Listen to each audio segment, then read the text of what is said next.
A questão fundiária do Jardim Botânico, ela se coloca assim numa perspectiva mais ampla, né? Há uma história acerca de como o território do Distrito Federal foi criado, efetivamente administrado desde a época de JK, quando se decidiu concretamente pela transferência da nova capital. Começa um processo de especulação imobiliária imenso do território do Distrito Federal. E mesmo a desapropriação que o JK fez à época, né, que já estava sendo preparada por uma comissão nomeada por Vargas, etc., ela foi parcial. Isso acabou facultando um monte de desentendimentos em relação aos antigos proprietários da terra e em relação a gente muito assodada que queria ocupar já a terra dentro do Distrito Federal. Quer dizer, desde a década de 50, a especulação imobiliária foi intensa, ela foi controlada no território do DF, mas mesmo assim, ao longo dos anos 60, 70, os acampamentos e levas de brasileiros que foram ocupando áreas, eles foram mudando a ocupação do território, levaram até os militares a fazer a CEI, né, a Companhia de Erradicação de Invasões.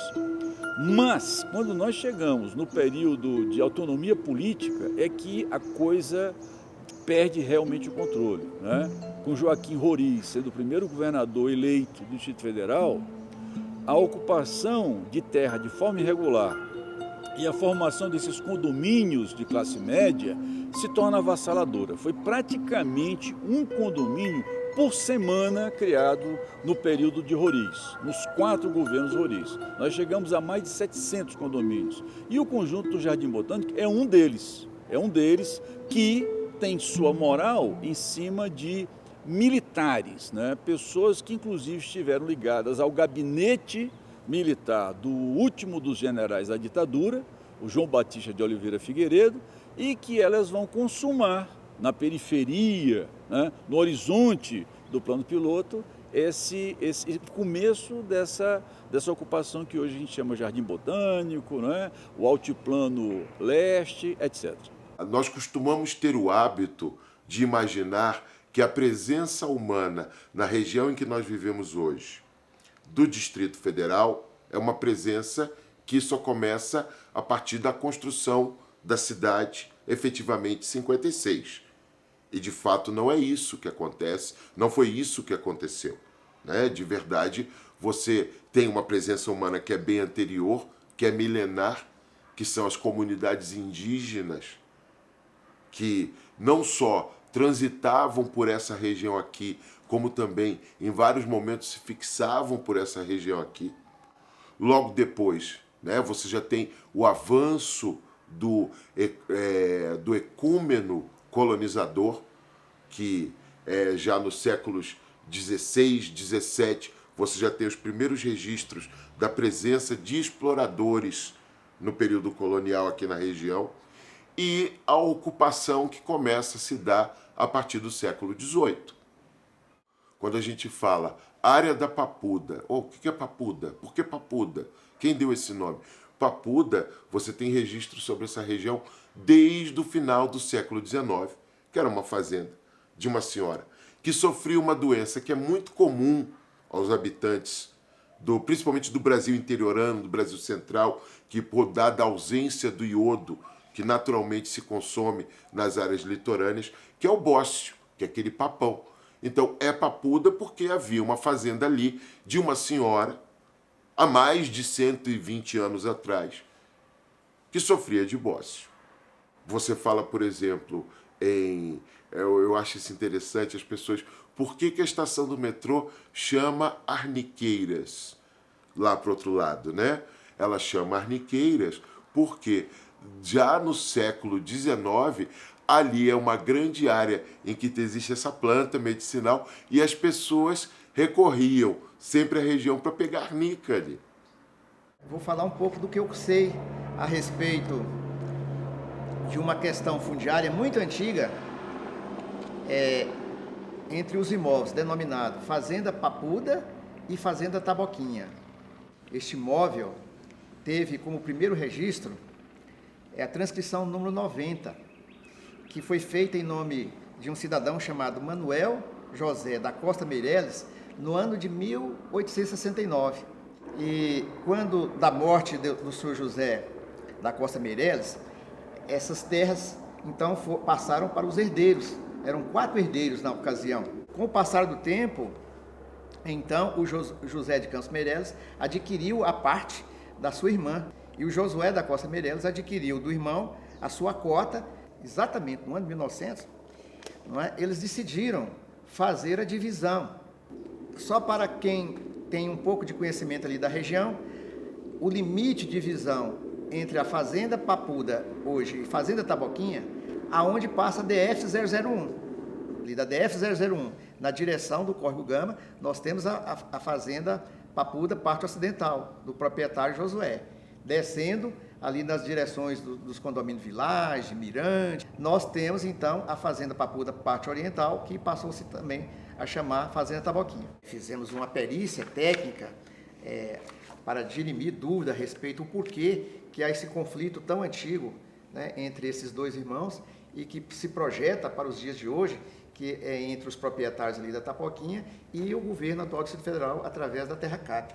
E nós verificamos o seguinte, que quando o senhor Josué da Costa Meireles registrou o seu título de propriedade da Fazenda Papuda, parte ocidental, ele então cortou um pedaço da propriedade do irmão. Inclusive o perito fez a medição dessa área aqui e chegou à conclusão que há então uma superposição entre os registros número 27 e número 30, essa parte azul aqui, não é? Que dá um total de 424 hectares que está sobreposto. Então, com essa divisão, o proprietário da Fazenda Taboquinha vendeu a sua parte para uma pessoa chamada Delfino Machado de Araújo. E veio então os herdeiros de Josué da Costa Meireles e vendeu a sua propriedade com essa superposição para o Estado de Goiás. Depois o Estado de Goiás transferiu essa propriedade para a União, aí a União transferiu isso para a Companhia Urbanizadora da Nova Capital do Brasil, a Nova Cap, e depois essas terras foram incorporadas ao patrimônio da Companhia a Terra Cap. Bom, eu vim para cá por intermédio de uma amiga do meu pai. Era barro, uma cerca de arame farpado, uma pista de barro aqui que dividia os 2 terrenos, tanto que a gente veio andando do condomínio dela para cá. Perguntamos a Vânia se haveria algum problema em adquirir esses terrenos. Ela disse que não, que isso aqui era uma terra particular que foi dividida, que chamava Fazenda Taboquinha, e que o proprietário estava vendendo, que tinha loteado em vários condomínios e que não haveria não haveria problema nenhum de nós comprarmos. Nós fechamos esse contrato com a Avelar. Na primeira cláusula do contrato, o vendedor declara que é legítimo senhor e consumidor e possuidor da gleba da terra de área de 9.000 metros quadrados, denominante Condomínio Mirante das Panetas. Dia 2/8, nós fechamos o negócio. Compramos 2 terrenos, no valor daquela época de 900 mil cruzeiros, não, 900 mil cruzados, registrado em cartório. Nós temos o registro em cartório da compra e venda desse terreno. Falando que não compramos e nem agimos de má fé. Não nos preocupamos com isso e aqui fomos viver. Eu comprei um terreno, meu irmão comprou outro terreno e meu tio adquiriu mais 2 terrenos. Só na rua aqui só tem família, tanto que a gente não se preocupou. Cada um adquiriu um lote e viemos morar aqui. Uma das fundações pioneiras que foram criadas no Distrito Federal foi a Fundação Zoobotânica. A Fundação Zoobotânica, ela efetivamente tinha controle sobre esse padrão de ocupação de todas as áreas não urbanas do Distrito Federal. Porque tudo que não é urbano vai ter que ser manejado. vai ter que ser manejado em parte para a produção agrícola, para produzir alimento, para enriquecer o solo, para transformar positivamente o Planalto Central de forma sustentável, mas também para preservar as nascentes, essa região preciosa do Planalto Central. Então, essa fundação, ela existiu ao longo dos anos 60, 70, 80 e foi desmontada, adivinha por quem? Joaquim Domingos Roriz. Ele é que mete a faca no peito da Fundação Zoobotânica e acaba de vez com a única instância que ainda juntava os pedaços do Distrito Federal num projeto só, num projeto de ocupação, de exploração racional. Quer dizer, o faroeste candango é muito montado na perda da ciência. Todas essas pessoas, especialmente os governadores do Distrito Federal, todos afastaram a ciência do solo, a ciência ecológica, a ciência do ambiente, a ciência das relações da sociedade com a natureza, da gestão governamental. E olhe que, apesar disso, a lei orgânica do DF é ela que define os zoneamentos econômicos e ecológicos, é ela que define os PDOTs, é ela que coloca a diretriz de preservação do ambiente e exploração racional do território não urbano. Quer dizer, lei nós temos, nós não temos é governança. Bom, eu sou analista de sistema, moro aqui no condomínio desde 96. Eu me separei e aí voltei para casa dos meus pais, né? E pô, não dava para morar mais junto. Então eu comprei o terreno, isso aqui era um matagal danado. Fiz uma casinha 4x4 feita daquelas lajes de concreto e pulei para dentro, aí ficar na casa da mamãe não tem jeito. Não tinha ninguém aqui, realmente tinha 5 ou 6 moradores no máximo, era um matagal. A gente nem muro tinha, na verdade era uma cerca de arame farpado. As pessoas estavam entrando aqui como se estivessem entrando num assentamento, num local que um dia iam construir alguma coisa. E foi aí o boom do condomínio, que começou a atentar para a segurança, né? Montamos a cavalaria montada e tal, dentro do condomínio, aí afastou os bandidos, foi aí que começou a... Demos uma estopada naquela corrupção que tinha antigamente, né? E eu cheguei um dia em casa, roubaram tudo, né? A geladeira estava na porta, querendo ir embora, acho que alguém chegou e tal. E olha, era uma casinha 4x4, era uma coisa bem humilde mesmo. Ou seja, os ladrões roubavam de qualquer jeito, né? Naquela época, os irmãos, a família dividiu, tanto fazenda Taboquinha e fazenda Papuda. Só que nós estamos, e consideramos que nós estamos dentro da fazenda Taboquinha, que é uma área particular. A Papuda é realmente uma área pública do governo, onde foi construído esse novo loteamento Mangueiral, onde foi construído o Mangueiral, e toda essa região para lá realmente era dentro da fazenda Papuda, e para cá, dentro da fazenda Taboquinha. Muitos moradores aqui, 90% daqui, não querem comprar de novo porque realmente não agiram de má fé. 10% de moradores novos que chegaram agora, que não têm um conhecimento geral do assunto, ficam assim preocupados e querem que saia logo uma legalização para poder comprar. Só que eles já compraram de terceiros, de pessoas que chegaram aqui primeiro, que construíram sua casa, depois vieram, venderam, aí veio outro e vendeu. Essas pessoas que compraram as casas recentemente, que têm essa preocupação de querer legalizar uma coisa que a gente sabe que não é bem assim. Toda vez que a gente está em assembleia, a gente explica para eles que compramos poste, asfaltamos, gramamos, colocamos cerca, colocamos guarita, contratamos funcionários, isso tudo é nós. E a gente paga o condomínio para isso, para o nosso bem-estar. E o governo, além disso, ele quer dizer que é dele. Vamos supor que custe 80 mil, que ele tire todas as benfeitorias, claro que tem que descontar, se fosse o caso, todas as benfeitorias, e que chegaria vamos supor, tirando todas as benfeitorias, eu ainda tinha que pagar 50 mil por lote. Olha, há uma questão nos condomínios que ainda não foi estudada. A própria Universidade de Brasília, ela tem retardado estudos sobre esse fenômeno brasiliense. Eu mesmo sou um dos professores que me vejo bloqueado pelo meu programa de pós-graduação de arquitetura e urbanismo de estudar isso. Eu não consigo, né? Há um bloqueio acadêmico concreto, político, horroroso, né? Fascista, de minha faculdade com relação a estudos urbanos, que busquem revelar até mesmo as relações da universidade com essa ordem territorial, porque o INB tem parte nesse tipo de injustiça social. E há a questão da ecologia urbana, da ecologia social, né? A classe média efetivamente busca aglomerar-se, busca valorizar territórios e busca territórios valorizados, né? O Distrito Federal inteiro está num grande processo de gentrificação. A palavra gentrificação, ela significa, na sociologia urbana, a substituição de populações mais pobres, mais humildes, geralmente pioneiras, por populações cada vez mais ricas e mais poderosas.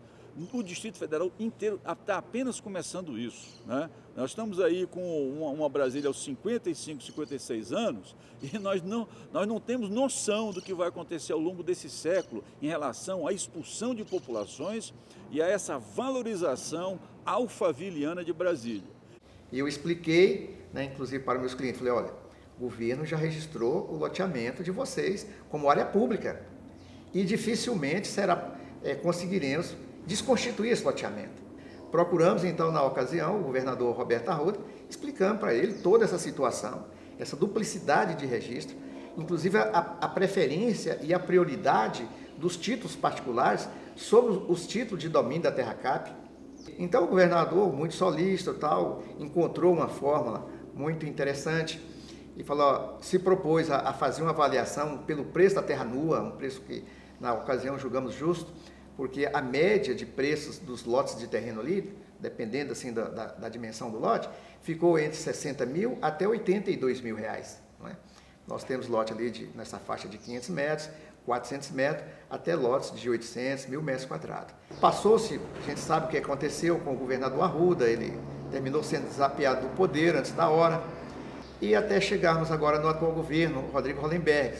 Como a Terra Cap já tem as avaliações no trecho 2 do setor habitacional Jardim Botânico, o correto era se pegar aquele valor lá de 2007, 2008 e atualizar monetariamente até os dias atuais.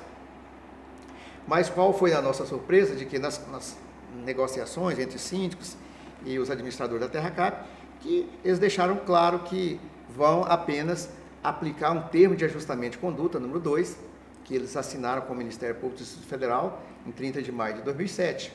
E caso seja aplicado esse termo de ajustamento de conduta, desconsiderando as leis, isso vai trazer um prejuízo muito grande para os moradores da região. Por quê? Porque os lotes de terreno de 2007, 2008 para cá, houve uma valorização ascendente muito grande.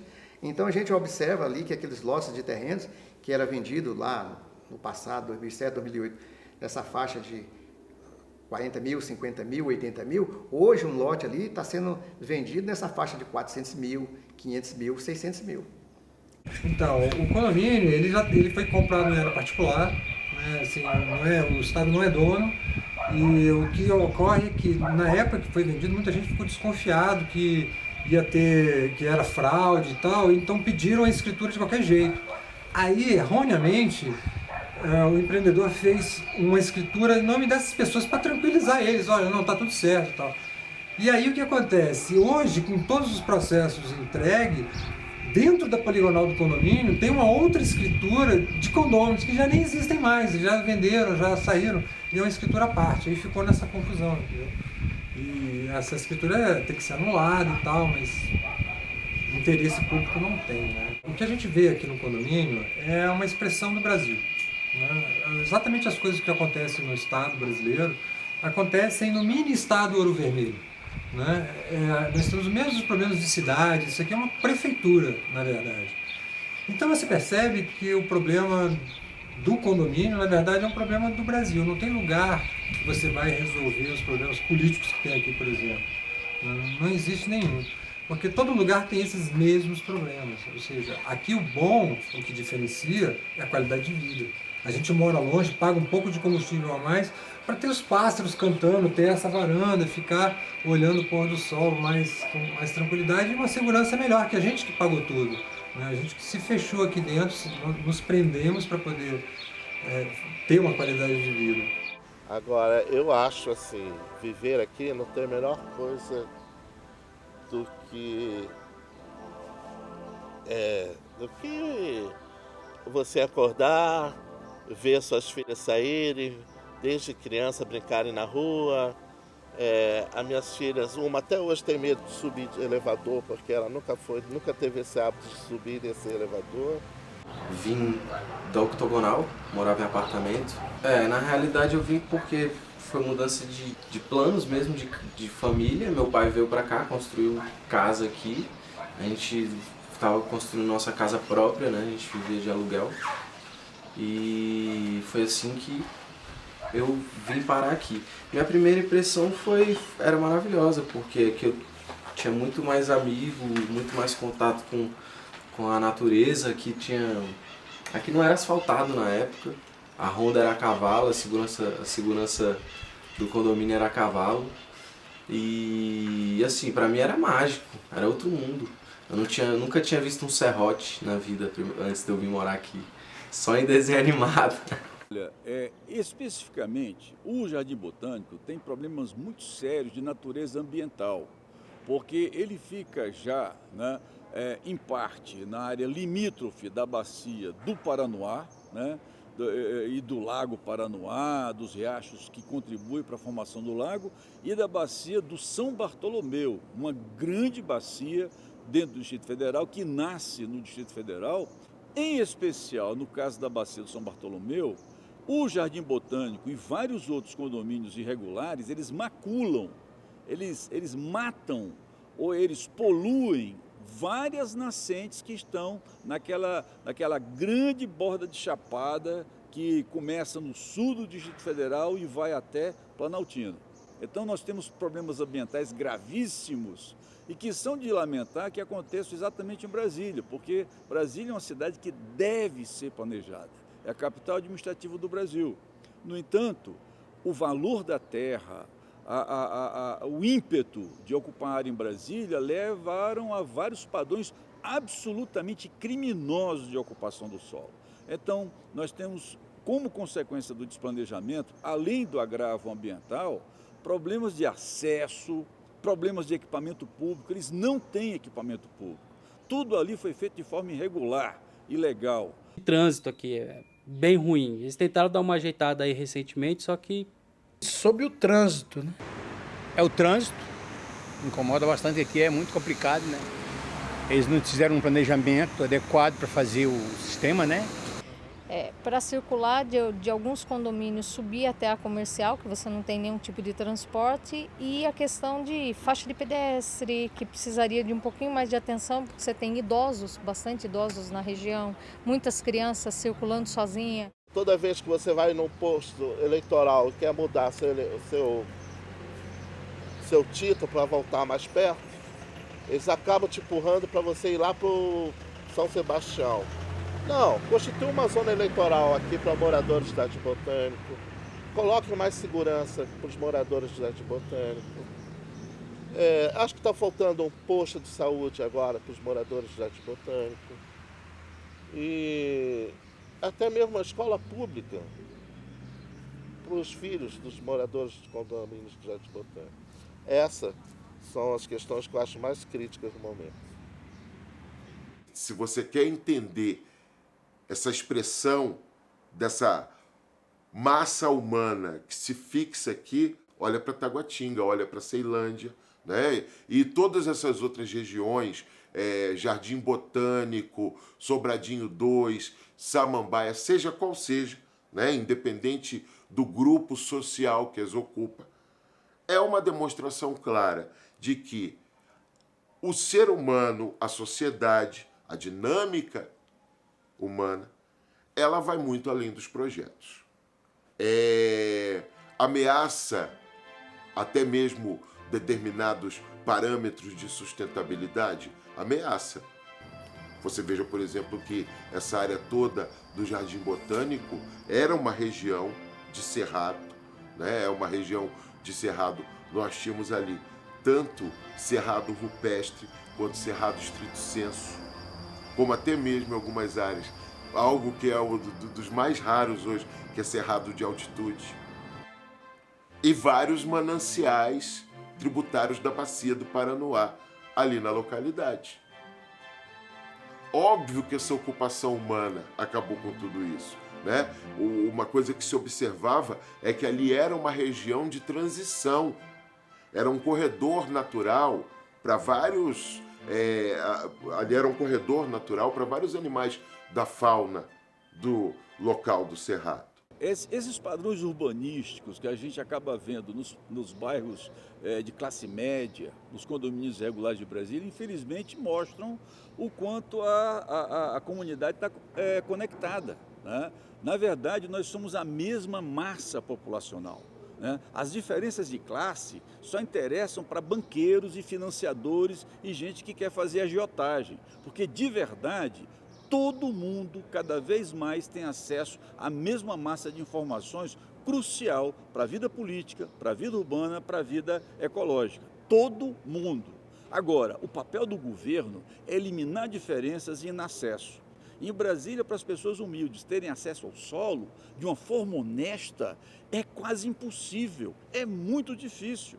Se algum jovem tentar ter acesso à sua casa, se os meus alunos da arquitetura tentarem como trabalho final construírem suas casas, eles vão ter dificuldades gigantescas como em nenhum outro lugar do país. Então isso faz com que o padrão que acabe acontecendo é um padrão de oportunistas, infelizmente. Então quando você vai no Jardim Botânico, vê aquela precariedade, né? Como é que pessoas com tanto dinheiro, classe média, classe média alta, né? Essas pessoas moram em bairros que, pelo amor de Deus, são uma Tijuana. É claro que, com o tempo, os investimentos públicos, um padrão de investimento privado, um retrofit desses bairros vai acontecer. Ou seja, esse tipo de grana, ele é generoso e é abundante. Na capital do Brasil, a gente sabe o quanto esse grupo privilegiado tem acesso a recursos públicos. As pessoas confundem muitas das vezes os conceitos, né? A maior favela de classe média do mundo fica no Distrito Federal. A maior favela de classe média do mundo é o bairro de Vicente Pires. Aí você fala, poxa, o que você está dizendo? Tem a ver com questões sociais de poder econômico? Não, tem a ver com a forma, a dinâmica, como se parcelou o solo, completamente desordenado, e como se levantou as edificações ali na localidade. Você não pode dizer para uma pessoa, não venha para cá. Nós somos um Estado democrático de direito. O direito de ir e vir, o direito de você orbitar pelo espaço urbano deve ser exercido. Coisa que, inclusive, nos últimos tempos, né, você vê que o Distrito Federal se tem levantado muitas grades, muitos muros,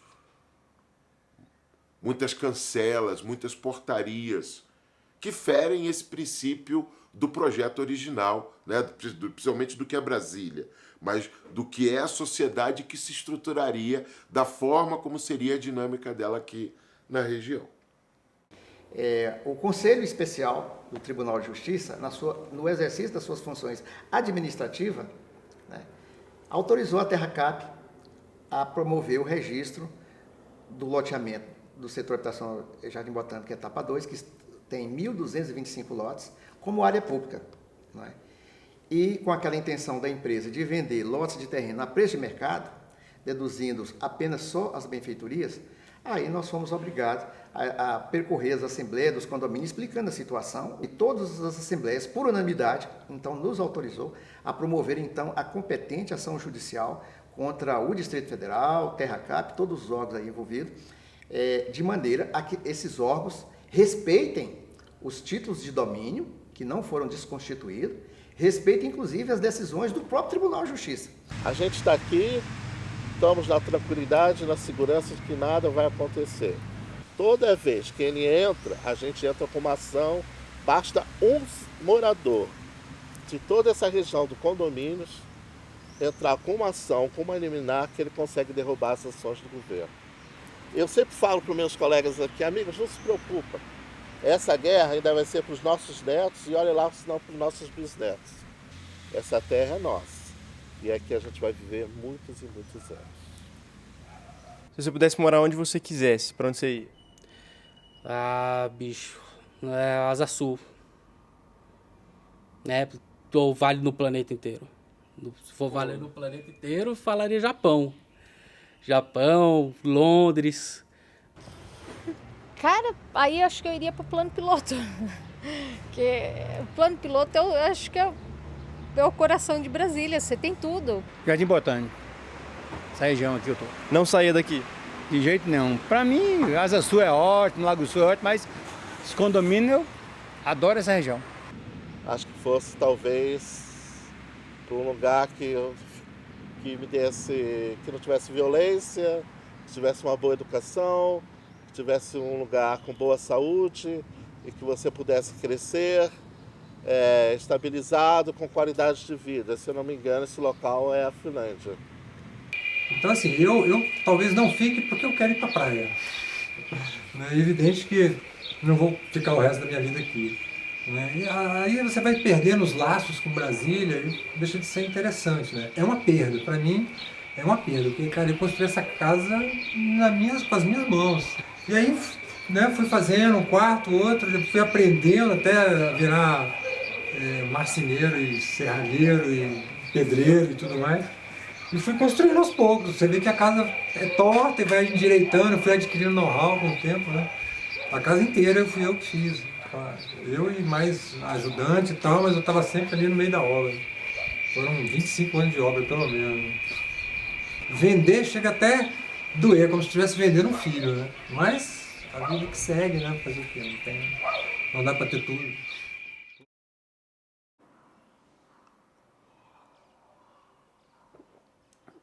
Muito se perdeu com a ocupação do Jardim Botânico. Agora, ó, se você perguntar para as pessoas que vivem lá, eles vão dizer para você que muito se ganhou.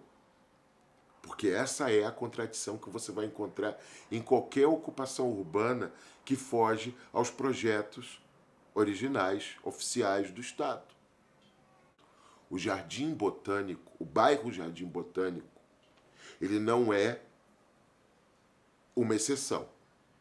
O bairro Jardim Botânico faz parte de uma dinâmica humana que é anterior ao projeto da capital, enquanto dimensão histórica, e que continua presente mesmo depois desse projeto.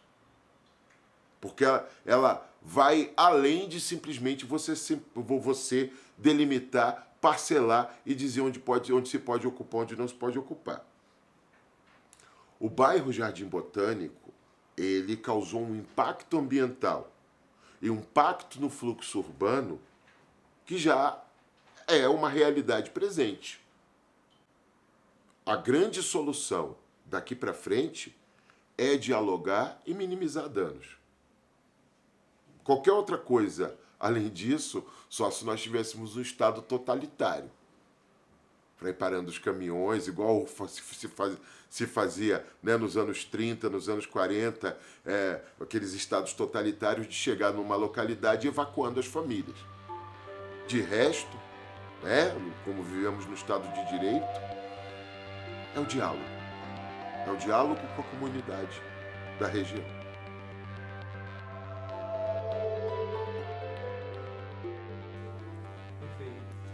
Ok?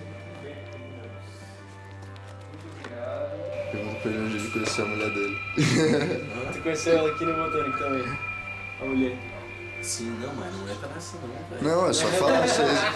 Só falar que você conheceu sua ex-mulher do Jardim Botânico, velho. Não, é de boa, vamos falar. É de boa. E atende os clientes e tudo mais. Beleza. Era informática? Alô?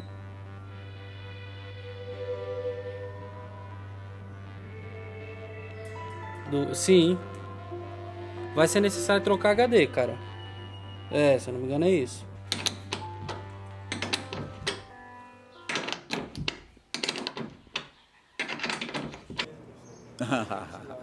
Opa, que fico feliz.